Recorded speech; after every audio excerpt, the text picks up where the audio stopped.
Tá gravando. Então, boa tarde a todos, sejam bem-vindos à defesa de TCC 1 do aluno Lucas Gomes Silva. Gostaria de agradecer à professora Cláudia Nalon e ao professor Fabrício Braz por participarem da banca.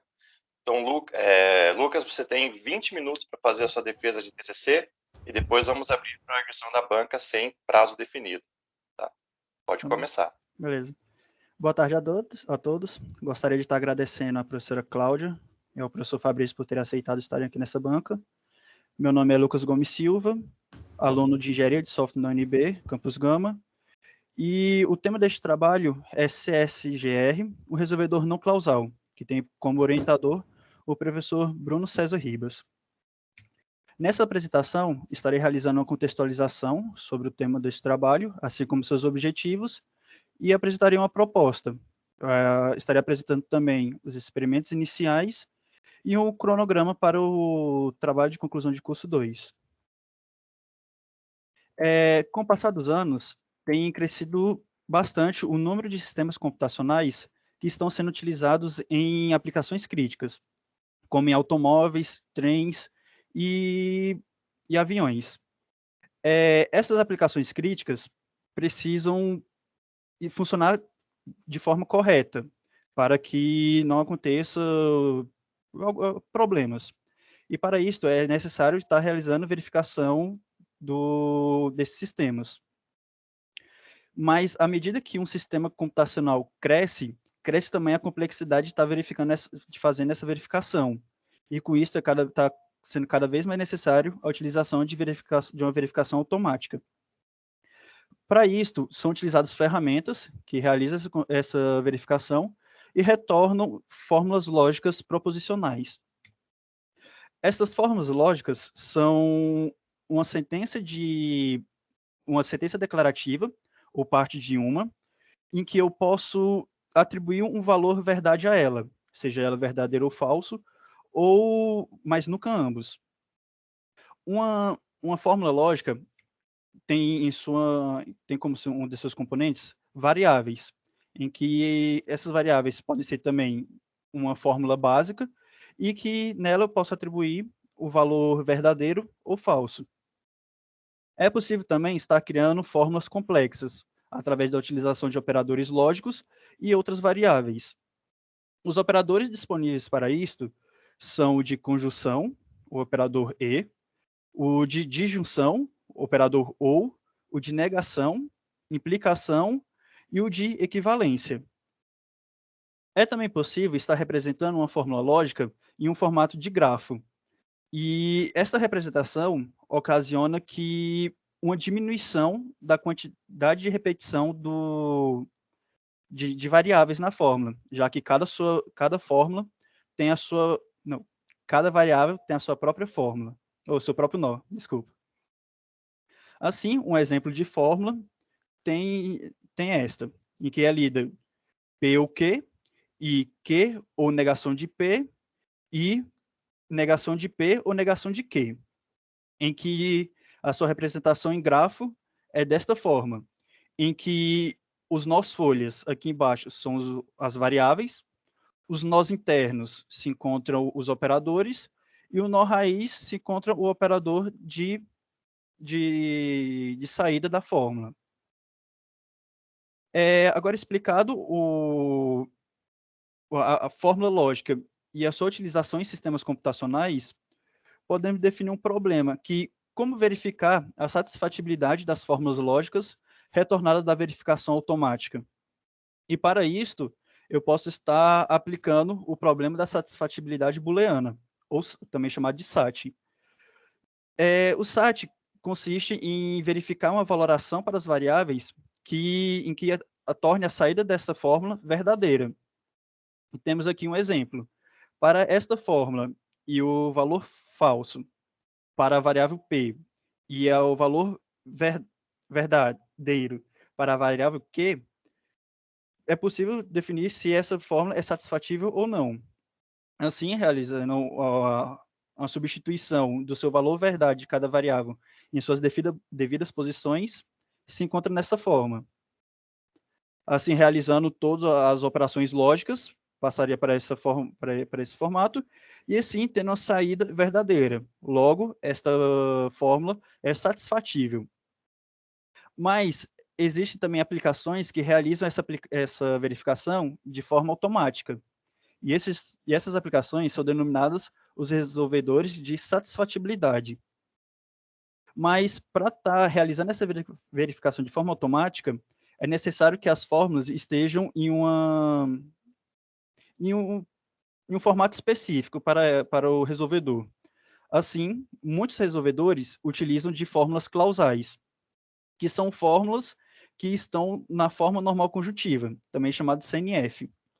O CNF é uma conjunção de cláusulas, em que essas cláusulas são disjunções de literais. E aqui temos um exemplo disso.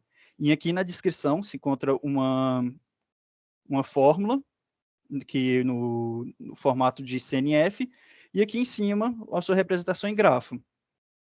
Mas existem também muitas fórmulas de problemas reais que não se encontram no formato de CNF.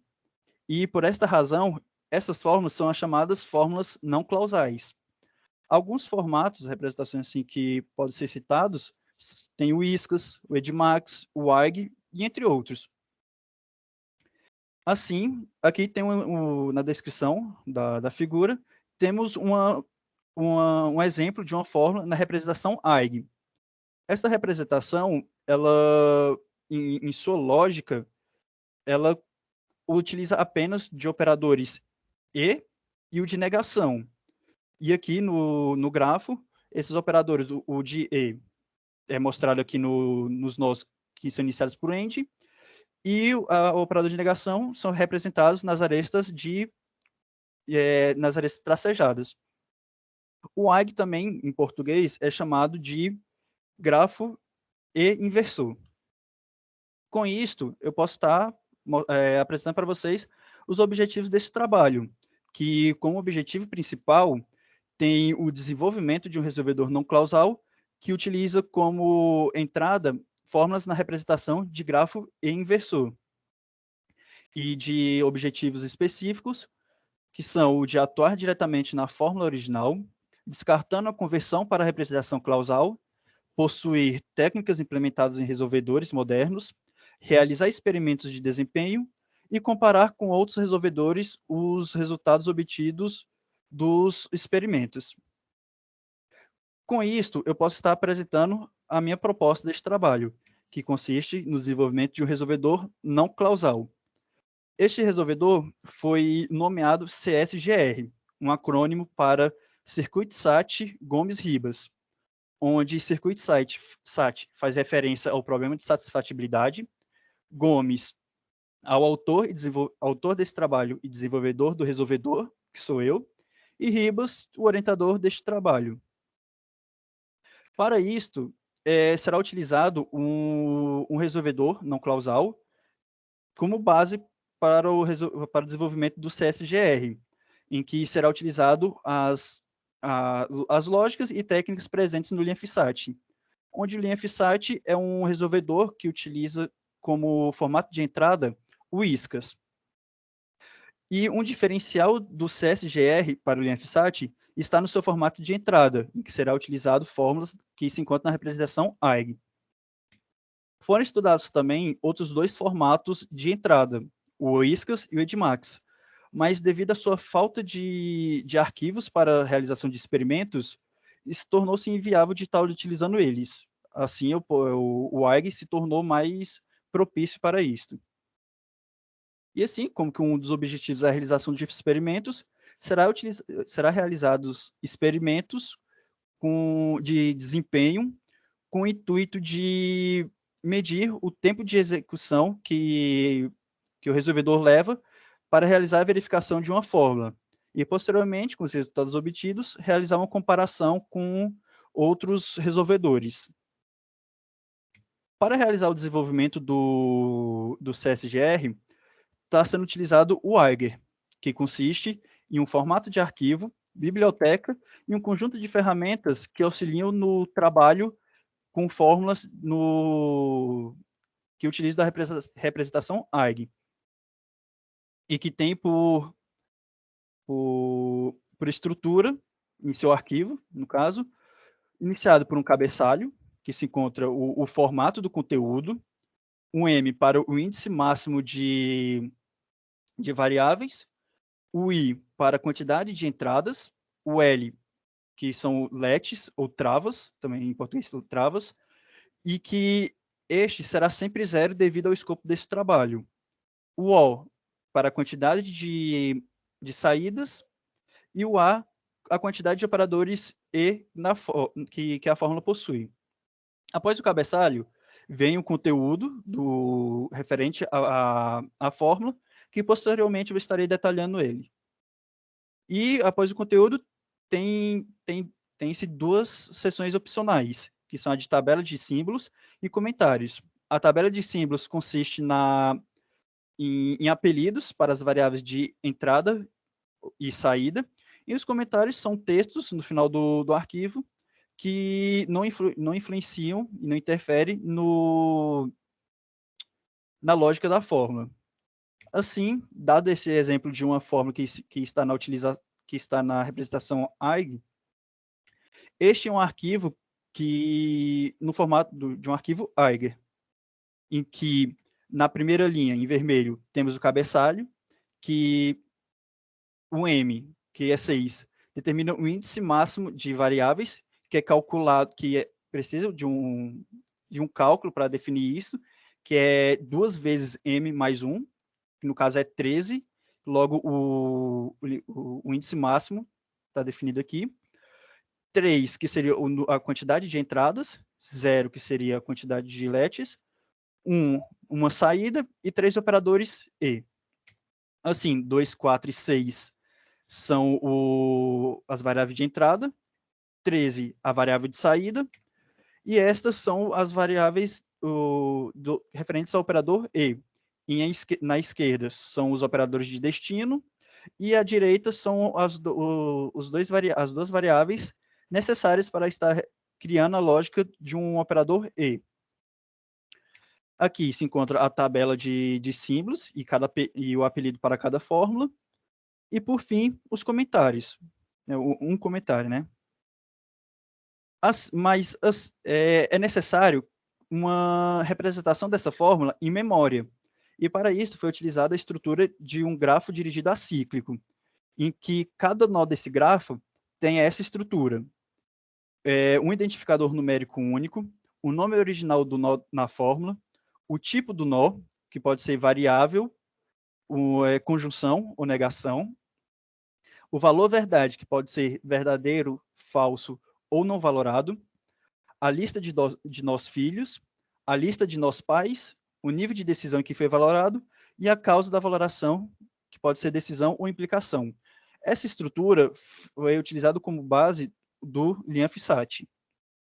E com essa estrutura foi possível estar desenvolvendo a parte inicial do resolvedor, que consiste na conversão do arquivo Eiger para a estrutura de grafo na memória, em que tem com a parte principal uma estrutura de repetição em todos os operadores E, em que é criado um nó no grafo e adicionado seus respectivos filhos. E ao adicionar os filhos, é aproveitado esse momento para estar adicionando o pai desses filhos também. E com esse algoritmo, foi possível também estar codificando a parte inicial do resolvedor, que consistiu na parte até o desenvolvimento até a conversão do grafo. Com isto, foi possível realizar experimentos iniciais, em que foi utilizado alguns arquivos de testes disponibilizados em um conjunto de arquivos da competição de satisfatibilidade SAT-RACE do ano de 2010, e com isso foi obtido essa tabela com os resultados. Pode ser interpretado aqui que as entradas não interferem tanto assim no tempo de execução da conversão, o que não acontece para os operadores, que à medida que o tempo cresce, o tempo de execução cresce também. Mas essa interpretação não pode ser aplicada ao problema Cube 11, em que houve aproximadamente uma quantidade de 500 mil operadores end, mas o seu tempo de execução foi superior a 1 minuto, a 1 segundo. Eu esqueci de mencionar que o tempo aqui está definido em segundos. E uma explicação para esse problema pode ter diversas explicações, e uma possível explicação pode estar relacionada à lógica da relação entre os operadores e, e as variáveis de entrada. E assim, finalizado a parte a sessão de experimentos iniciais, estarei apresentando para vocês o cronograma para o TCC2, em que nos 4 primeiros meses serão desenvolvido o resolvedor e realizada a escrita do texto do TCC2. Em março e abril, será realizada a otimização do resolvedor, realização de experimentos e análise dos resultados obtidos. E, em abril, realizar a revisão e correção do TCC2 para que, em maio, ele seja apresentado. E, assim, eu finalizo minha apresentação. Muito obrigado a todos. Obrigado, Lucas. Vou começar a passar agora para a arguição da banca. Vou usar a nossa estratégia clássica, usar sempre um membro mais distante, né, que é a professora Cláudia. Então, professora Cláudia, pode fazer suas considerações, sem tempo de arguição. Tá, eu agradeço primeiro o convite. É sempre bom ler sobre a implementação, eu gosto de ler sobre isso. E, assim, eu entendo que é um pouco diferente da estrutura de trabalho que a gente tem no Departamento de Ciência da Computação, onde vocês têm algum tipo de arbitragem no final do primeiro semestre de preparação para o trabalho de conclusão de curso. Então, assim, eu não sei exatamente o que se espera nesse período, nesse seu primeiro semestre, tá bom? Todos os meus comentários, Lucas, são para ajudar você a fazer com que o seu trabalho seja lindo e perfeito no final e que esse semestre que vem você apresente um grande provador. Eu tenho algumas considerações que eu escrevi no próprio texto e que depois eu vou passar para vocês. Eu acho que existem alguns probleminhas de conceito, porque eu não sei, vocês não têm lógica em engenharia de software. Uma coisa que eu briguei quando esse curso foi concretizado, que eu falei assim, vocês não vão ter lógica, sabe para quê? Aí eu falei assim, bom, fazer o quê, né? Tá do jeito que tá. Então, vocês não tiveram lógica e eu espero, eu entendo que o seu trabalho foi orientado, obviamente, mas não foi um curso formal que você teve em lógica. Então, existem alguns probleminhas de conceito que eu acho que precisam ser revistos e eu anotei eles. Por exemplo, proposição não é uma sentença, proposição é um fato. E você representa por uma sentença. Você pode representar na linguagem natural, você pode representar através de variáveis, como a gente faz usando lógica. A primeira parte, eu acho que você não é que você se dedicou mais, mas a primeira parte está mais escrita. Você tenta explicar o que é lógica, você tenta explicar o que são os problemas, qual é o problema que você tem. E aí, quando chega na parte de você falar sobre o seu provador, eu acho que você, o projeto que você tem, eu acho que você peca um pouco, porque falta muito detalhe. Se esse trabalho vai ser utilizado depois por alguém para continuar o que você está fazendo, né, mais para frente ainda, falta muita explicação. Você chega na parte do DPLL e você o algoritmo não está lá, eu não sei o que é, eu sei o que é, mas o que é Boolean Propagation, o que é o BPC, eu não sei o que significa resolução unitária, regra unitária que é utilizada, eu não entendi a explicação sobre o corte da árvore, né? O backtracking não cronológico, como exatamente é feito, falta anotação. Então, assim, tem um monte de coisinha que você pode melhorar. Ou seja, muito trabalho e coisa boa para fazer, tá bom? Porque trabalho é sempre coisa boa para fazer. E quando a gente chama atenção para esse tipo de coisa, é para tornar o seu trabalho melhor, tá bom? Eu tenho algumas perguntas que estão no texto. Por exemplo, o provador do professor Bruno, ou resolvedor, eu não sei se vocês chamam de resolvedor, o resolvedor do professor Bruno faz backtracking não cronológico com aprendizado, e aí tem uma figurinha logo no final do seu trabalho, onde você mostra como é que a cláusula aprendida qual é a cláusula aprendida, aquilo precisa mais explicação, e como que essa cláusula afeta. Mas eu não entendi, e essa é uma pergunta para você, então é uma pergunta técnica, porque quando a gente trabalha com provadores baseados em DPLL, a cláusula aprendida é acrescentada ao conjunto de cláusulas, e eu não entendi como é que vocês fazem a alteração nessa estrutura, porque a estrutura não apresenta a cláusula aprendida. A cláusula aprendida não está lá na figura 7, tá bom? Ah, tá. É porque eu não... Assim, posso só abrir aqui no meu computador a... Pode. Eu sei porque eu não lembro especificamente qual é a figura 7. Só um segundo, tá? Tá lá no finalzinho, eu te digo a página. Ah, sim. A figura... Deixa eu ver. É o Achou? diagrama nivelado com as Página valorações. 27. É. Isso. Tá. A cláusula aprendida não está aí. Sim, é porque neste exemplo, né, nessas figuras, foi... Como que é a palavra certa? Foi utilizado para exemplificar o retrocesso não cronológico, o algoritmo de retrocesso. Então, aqui não foi evidenciado de forma clara a adição da cláusula aprendida, em que ela só é especificada no texto, que é no final de 2 parágrafos anterior. Aquele parágrafo precisa Sim. de um monte de trabalho. Uhum. Mas, assim, o que eu acho é que, se você está falando sobre aprendizado, você tem que especificar um pouquinho melhor como é que o aprendizado é feito, como ele altera a sua estrutura. Isso, na realidade, é importante porque, em geral, para resolvedores ou resolvedores que são clausais, isso não atrapalha em nada. Porque basta realmente você acrescentar o seu conjunto de cláusulas, mas, pelo que eu entendi, vocês vão ter que mudar a estrutura cada vez que entrar uma cláusula nova. Mas provavelmente isso está implementado. A outra pergunta que eu tenho, a outra coisa que eu tenho para perguntar é sobre o seu experimento propriamente dito.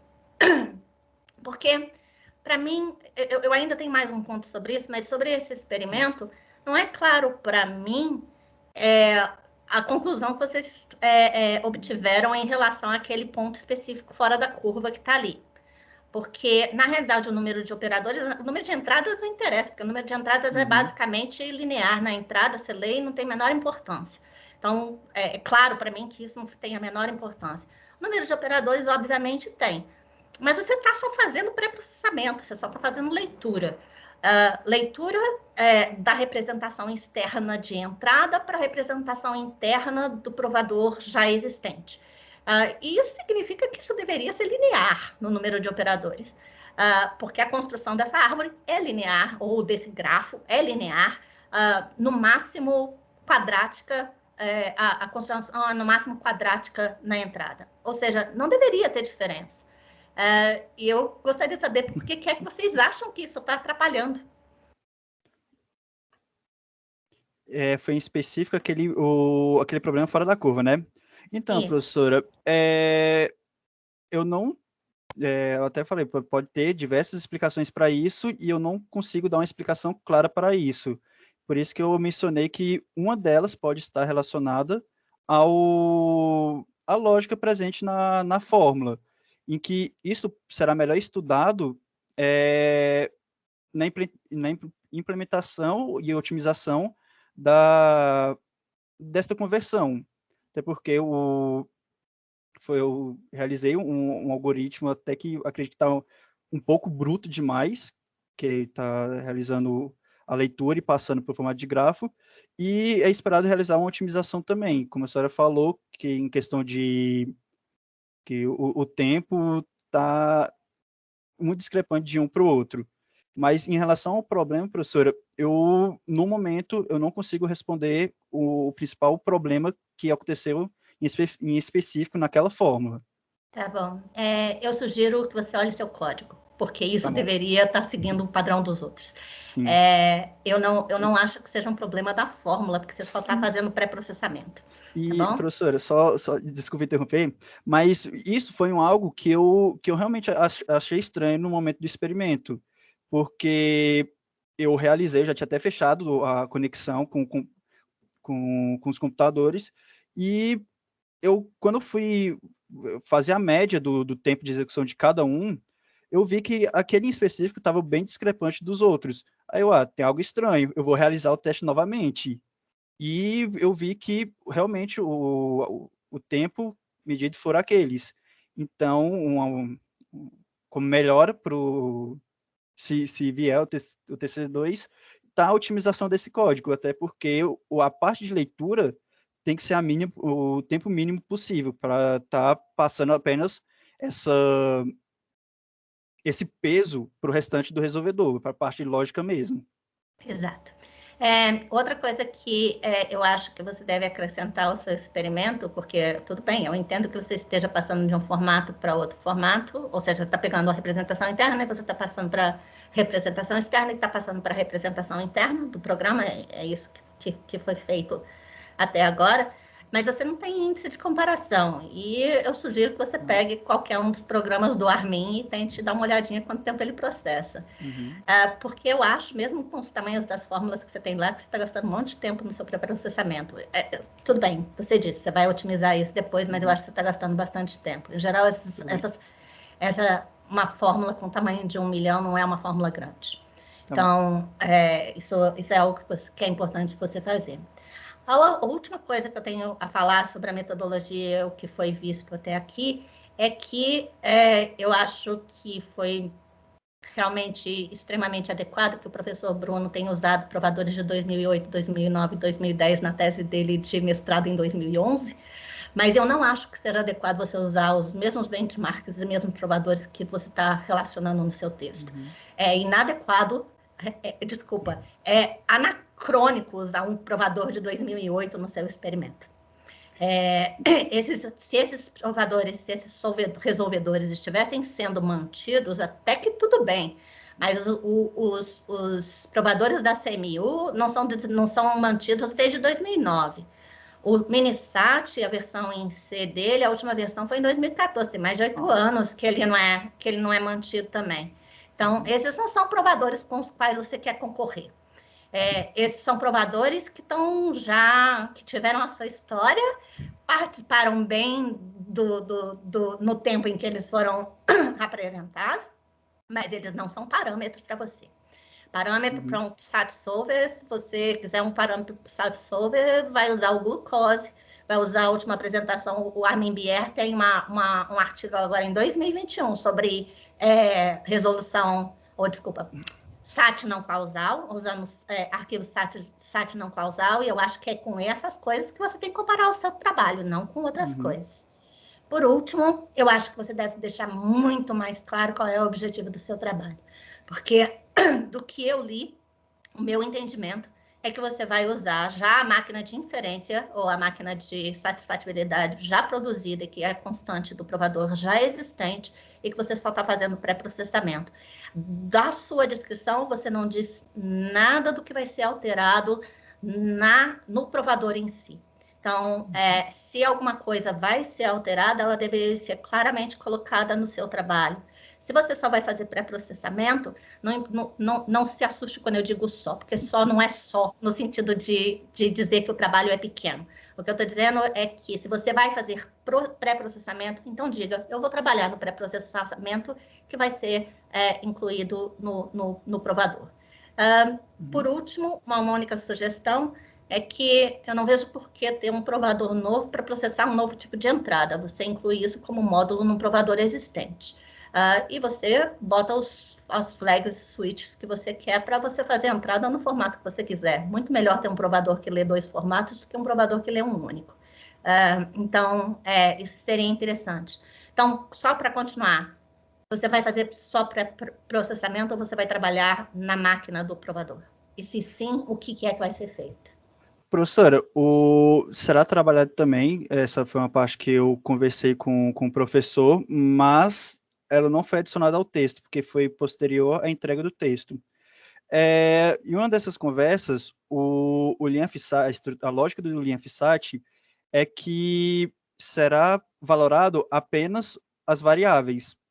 Então, será estudada a possibilidade também de estar adicionando a valoração nos operadores, que isso até então, até os estudos do professor, não foi realizado na época devido à dificuldade de saber uma valoração correta para isto.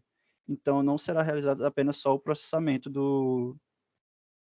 Ok, da fórmula. Tá bom, eu agradeço. Essas eram as minhas perguntas, as anotações, inclusive em relação à parte de metodologia, estão anotadas no meu texto, e aí eu passo para vocês depois que terminar tudo isso. Tudo bem, muito obrigado, professora. Muito obrigada de novo pelo convite. Obrigado, Cláudio. Vou passar primeiro para o Fabrício, depois eu falo algumas considerações. Fabrício. Obrigado, Bruno. Obrigado aí pelo convite. Parabéns, Lucas, aí pelo resultado, né? Saúdo aí os membros da banca, né? Então, estou tendo a oportunidade hoje de conhecer a professora Cláudia, que eu acho que eu nunca encontrei com ela, então, saúdo a ela. Eu fiquei, assim, eu anotei algumas coisas no texto, depois eu compartilho com vocês, mas eu queria que você, Lucas, apresentasse o seu slide onde você fala de objetivo específico, que não tem no trabalho, então, pelo menos eu não encontrei descrito, né, os objetivos específicos. Então, você apresentado no slide ou no... No slide. Eu queria que você mostrasse, reapresentasse o slide, por favor. Um segundo, professor. Estou aqui compartilhando a tela.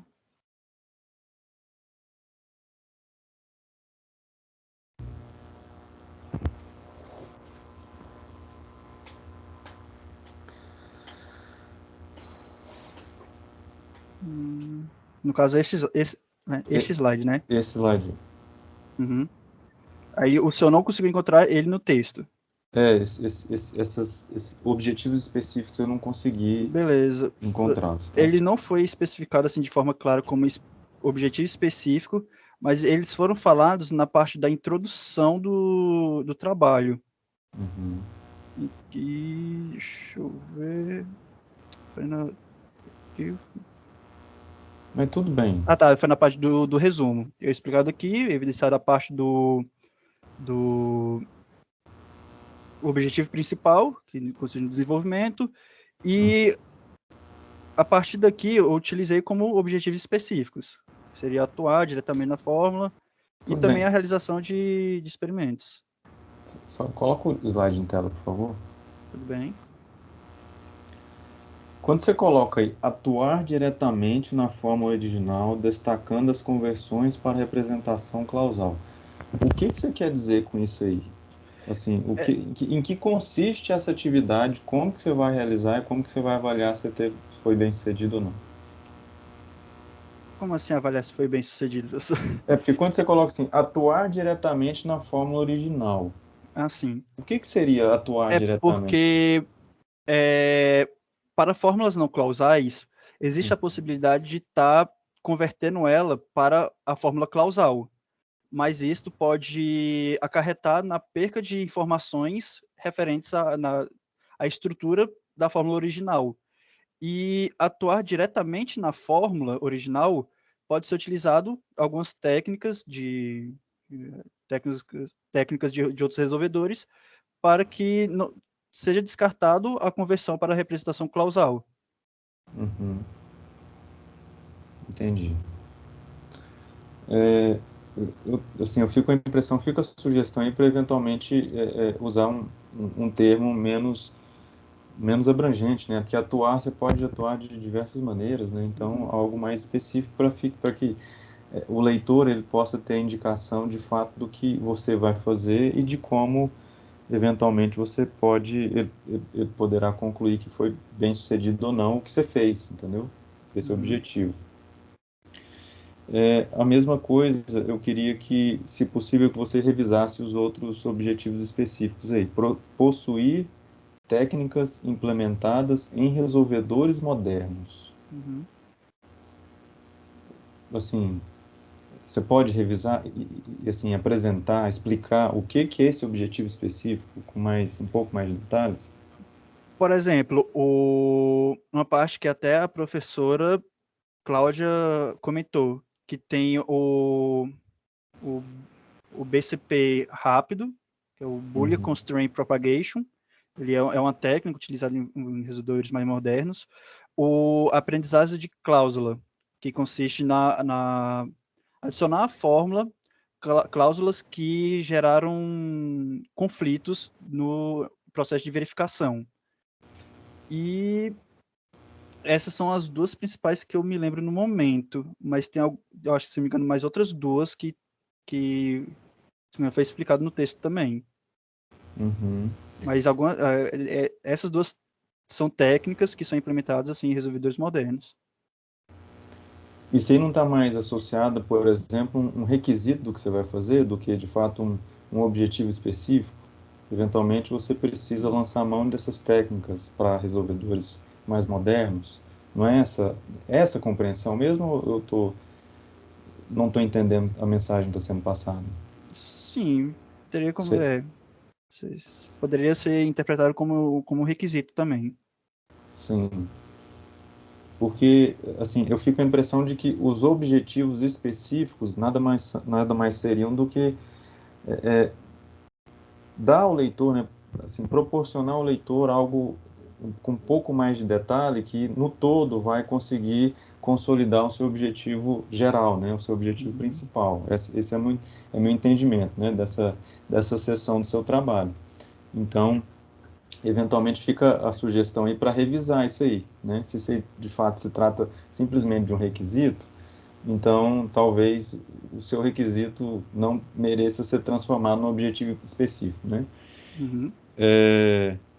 Realizar experimentos de desempenho, aqui está claro, né? Qual que é o seu objetivo, comparar com outros desenvolvedores com resultados obtidos dos experimentos, também está claro aí quais são os seus objetivos. Esse é o objetivo, e aqui, pelo que eu entendi, ficou a ressalva aí da professora para que você faça essa comparação com ferramentas mais modernas, né? Porque parece que a ferramenta que você usou então, está, de certa forma, descontinuado, né?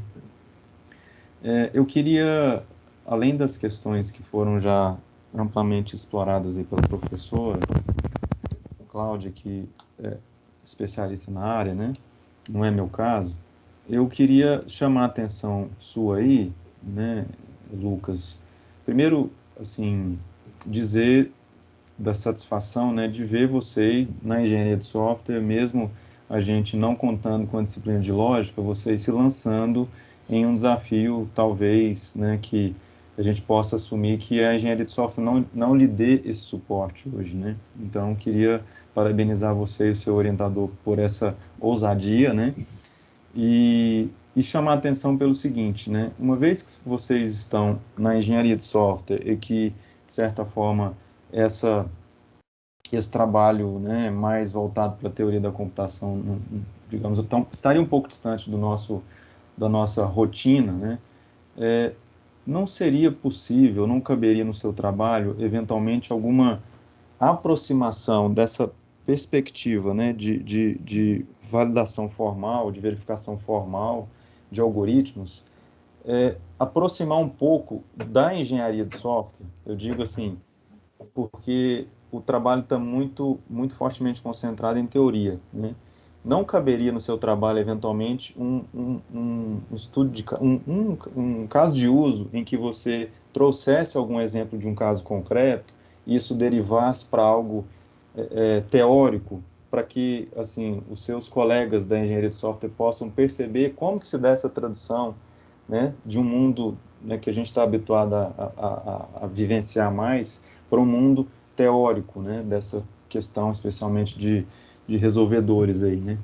Então, eu coloco essa questão para você, para o seu orientador refletir se faz sentido, né? Óbvio que não para estender um trabalho, a gente não pode esquecer que trata-se de um trabalho de graduação. Então, queria só provocar essa reflexão aí para ver o que vocês acham. Deixa eu ver aqui. Não. Se eu não me engano, o meu orientador me corrija se eu tiver errado. Uma possível aplicação disso está em testes de software também, que saber se é possível, se está funcionando de forma correta aquele software. Então, uma possível aplicação para o problema da satisfatibilidade pode ser encontrado em testes de software. Não, então, eu tenho certeza que sim. A minha dúvida é, Tá. você não poderia acrescentar no seu trabalho uma Sim. tradução, um teste de software de um software qualquer, passando pelo ciclo da interpretação teórica que você tem e da verificação da resolução teórica que você proporciona, que você exercita no seu trabalho. Apenas a título de, assim, de ambientar o leitor, que, né, assim, o seu leitor principal, em tese, é um leitor que está na engenharia de software, para que ele possa se sentir contemplado por esse fluxo, né, que é um pouco mais, que tem uma densidade teórica mais substancial, aí, tá? Mais aprofundada. Então, queria só deixar mais essa dica aí para vocês. Eu fiz algumas anotações aqui no trabalho e agradeço mais uma vez e encerro por aqui. Obrigado. Então, muito obrigado, professor. Ok, obrigado. Fabrício, as considerações dos dois serão levadas bastante a sério, vou colocar. Começando pelo Fabrício, só para comentar rapidinho, né? Achei interessante essa sua ideia da gente fazer, mostrar um caso real, o que acontece. A gente pode pegar, Lucas, depois um exemplo, mesmo que simples, de algum problema, e só demonstrar ele na parte de fundamentação teórica. Olha só, esse problema aqui, ele vira essa forma. Aí a gente resolve, a gente prova ela dessa maneira. Pode... Beleza. Professor, começou a cortar a voz do senhor. Começou a falhar. Tá ruim hoje. Peraí. Acho que você falar mais devagar, Bruno, pode ser que facilite. Pode ser. E daí, se a gente coloca um exemplo mais tangível para o pessoal, talvez fique interessante só para contextualizar.